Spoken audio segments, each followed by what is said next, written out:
ఏపీలో kidney racket గుట్టు రట్టయింది. అన్నమయ్య జిల్లా మదనపల్లి కేంద్రంగా గ్లోబల్ హాస్పిటల్లో కిడ్నీ మార్పిడి రాకెట్ బయటకు వచ్చింది. రాష్ట్ర వ్యాప్తంగా ఈ వ్యవహారం ఒకసారిగా హాట్ టాపిక్ గా మారింది. మదనపల్లిలో కిడ్నీ దందాపై పోలీసుల విచారణ కొనసాగుతోంది. నగదు లావాదేవీల్లో తేడా రావడంతోనే ఈ వ్యవహారం బయటకు వచ్చింది. మృతురాలు యమున విశాఖలో ఒక కిరాణా స్టోర్లో వర్క్ చేస్తోంది. కిడ్నీ ఇస్తే డబ్బులు ఇస్తామని యమునకి బ్రోకర్ ఆఫర్ చేశాడు. ఇద్దరు మహిళలను విశాఖ నుంచి తీసుకొచ్చిన పద్మ మదనపల్లి గ్లోబల్ హాస్పిటల్లో అక్రమంగా వీళ్ళకి ఆపరేషన్ చేశారు. ఆపరేషన్ తర్వాత యమున చనిపోయింది.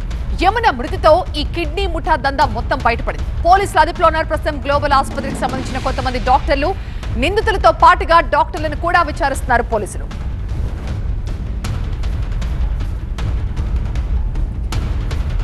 యమున కుటుంబ సభ్యులు మదనపల్లికి చేరుకున్నారు. మదనపల్లి 2 టౌన్ పిఎస్ లో ఫిర్యాదు చేశారు యమున తల్లి. ఇప్పటి వరకు డెడ్ బాడీ ఎక్కడుందో కూడా తేల్చలేదు పోలీసులు. ఈ నెల 7న అరకుకి పిక్నిక్ కు వెళ్తానని యమున వచ్చినట్టుగా చెప్పారు. శనివారం తల్లి సూరమ్మతో ఫోన్ లో కూడా మాట్లాడింది యమున. ఆదివారం యమున తల్లికి ఫోన్ చేసి మధ్యవర్తులు మాట్లాడారు. యమున కిడ్నీ అమ్ముకుందని, ఆపరేషన్ సక్సెస్ అయిందంటూ యమున ఫోన్ నుంచే సూరమ్మకి కాల్ చేశారు మధ్యవర్తులు. దర్యాప్తులో పోలీసుల నిర్లక్ష్యాన్ని కూడా ప్రశ్నిస్తోంది బాధిత కుటుంబం. మా ప్రతినిధి రాజు లైవ్ లో జాయిన్ అవుతున్నారు మరింత సమాచారంతో. రాజు, మృతురాలి కుటుంబ సభ్యులు ఆరోపిస్తున్నట్లుగా ఈ విచారణలో పోలీసుల నిర్లక్ష్యం ఎంతుంది? అండ్ యమున కిడ్నీ అమ్ముకునేందుకు అక్కడికి వెళ్ళిందన్న విషయం ఫ్యామిలీకి తెలియదా? యమున చనిపోయిన విషయం ఫ్యామిలీకి ఎలా తెలుసు? అసలు ఏం జరిగింది మొత్తం వ్యవహారంలో?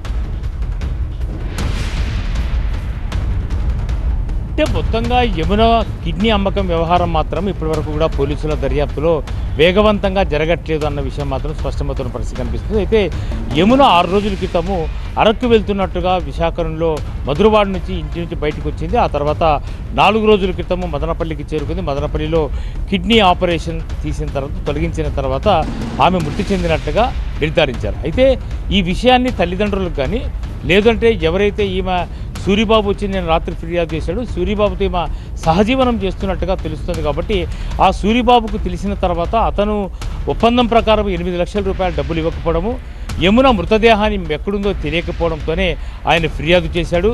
112కు ఫిర్యాదు చేసిన తర్వాత తిరుపతి ఈస్ట్ పోలీసులకు సమాచారం వచ్చింది. ఆ తర్వాత ఇది మదనపల్లి 2 టౌన్ లిమిట్స్లో కేసు నమోదు అయింది. కాబట్టి అక్కడికి మొత్తం సీన్ అంతా మారిపోయిన పరిస్థితి కనిపిస్తుంది. అయితే మదనపల్లి 2 టౌన్ పోలీసులు మాత్రం ఇప్పటి వరకు కూడా డెడ్ బాడీ ఎక్కడుంది అన్న విషయం మాత్రము ట్రేస్ చేయలేదు.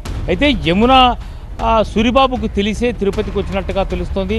కిడ్నీ అమ్మకానికి ప్రధాన కారణము ఆర్థికపరమైనటువంటి ఇబ్బందులు, ఖచ్చితంగా పేదరికము.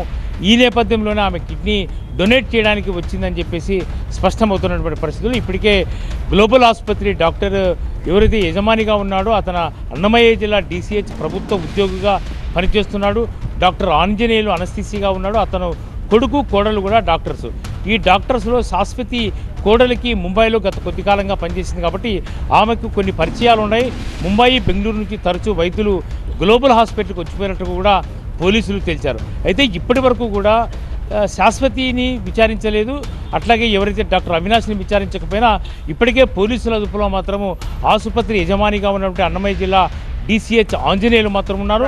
అట్లాగే పక్కన ఉన్నటువంటి ఒక పుంగనూరు, కదిరి, మదనపల్లి ఈ 3 చోట్ల ఉన్నటువంటి డయాలసిస్ సెంటర్లో ఎవరైతే మేనేజర్లుగా పనిచేస్తున్నారో ఈ ముగ్గురిని అదుపులోకి తీసుకొని విచారిస్తున్నారు. అట్లే ఈ కిడ్నీ రాకెట్లో కీలక పాత్ర పోషించినటువంటి ఎవరైతే కాకర్ల సత్య, అట్లాగే పెళ్లిళ్ళ పద్మను కూడా అదుపులోకి తీసుకున్నారు.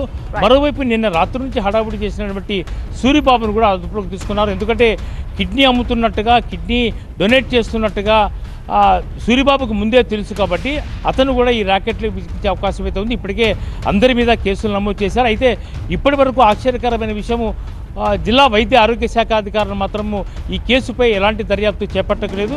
అయితే పోలీసుల దర్యాప్తులో మాత్రం అనేక విషయాలు బయటకు వచ్చే అవకాశం ఉంది. గ్లోబల్ ఆసుపత్రిలో ఈ దందా ఎప్పటి నుంచి కొనసాగుతుంది, ఇక్కడ రాకెట్ కార్యకలాపాలు ఏ విధంగా కొనసాగుతూ వచ్చాయి, అసలు అంత ఫెసిలిటీస్, కిడ్నీ ట్రాన్స్ప్లాంటేషన్ చేసే ఫెసిలిటీస్ ఈ ఆసుపత్రిలో ఉన్నాయా లేదా అన్న దానిపై వైద్య ఆరోగ్య శాఖ కూడా పూర్తిగా దర్యాప్తు చేస్తే తప్ప వెలుగులోకి వచ్చే అనేక అంశాలు బయటికి రావాల్సిన అవసరం ఉంది.